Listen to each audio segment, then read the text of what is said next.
മഹാരാഷ്ട്രയിൽ നിന്നും സങ്കടകരമായ കാഴ്ച ഉണ്ട് കേട്ടോ. പാവപ്പെട്ട ഒരു സ്ത്രീ, അംഗവൈകല്യമുള്ള സ്ത്രീ വർഷങ്ങളായിട്ട് കച്ചവടം നടത്തി വരികയാണ്. പെട്ടെന്നൊരു സുപ്രഭാതത്തിൽ മഹാരാഷ്ട്രയിലെ മുനിസിപ്പാലിറ്റി JCBയും അതുപോലെ തന്നെ പോലീസും മറ്റുള്ള സുരക്ഷാ ഉദ്യോഗസ്ഥരെയും ഒക്കെ ഉപയോഗിച്ചുകൊണ്ട് ഈ സ്ത്രീയുടെ കട വന്ന് തകർത്ത് തരിപ്പണമാക്കുകയാണ്. ആ കാഴ്ചയാണ് ഇപ്പോൾ നിങ്ങൾ കാണുന്നത്. മനസാക്ഷിയുള്ള എല്ലാവരുടെ മനസ്സിനെയും വേദനിപ്പിച്ചൊരു കാഴ്ചയാണത്. മുനിസിപ്പാലിറ്റി പറയുന്നത് ആ സ്ത്രീ അവിടെ കച്ചവടം നടത്തിയത് അനധികൃതമായിട്ടാണെന്നാണ്.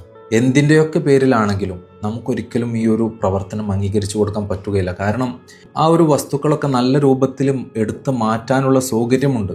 അപ്പോൾ അത്തരത്തിലൊരു സൗകര്യം ഉണ്ടായിരിക്കെ തന്നെ ഇതൊക്കെ തച്ച് തകർക്കുമ്പോൾ അത് മനസ്സാക്ഷിയുള്ള ഒരാൾക്ക് അംഗീകരിച്ചു കൊടുക്കാൻ പറ്റില്ല. ലോകത്തിൻ്റെ പല ഭാഗത്തുള്ള ആളുകളും ഈ വീഡിയോ പ്രചരിച്ചപ്പോൾ മനസ്സാക്ഷിയുള്ള എല്ലാവരും ഇതിനെതിരെ പ്രതികരിച്ചു, എല്ലാവരും പ്രതിഷേധം രേഖപ്പെടുത്തി. അപ്പം സമീപകാല ഇന്ത്യയിൽ ഇത്തരത്തിലുള്ള കാഴ്ചകളൊക്കെ ഒരുപാടായി നമ്മൾ കാണുന്നു. JCBയും ബുൾഡോസറും ഉപയോഗിച്ചുകൊണ്ടൊക്കെ ഒരുപാട് പ്രത്യേകിച്ച് ന്യൂനപക്ഷങ്ങളുടെയൊക്കെ വീടുകളും സ്ഥാപനങ്ങളും കടകളും ഒക്കെ ഇടിച്ചു നിരത്തുന്ന കാഴ്ചകളൊക്കെ സമീപകാല ഇന്ത്യയിൽ നമ്മൾ ഒരുപാടായി കാണുന്നു.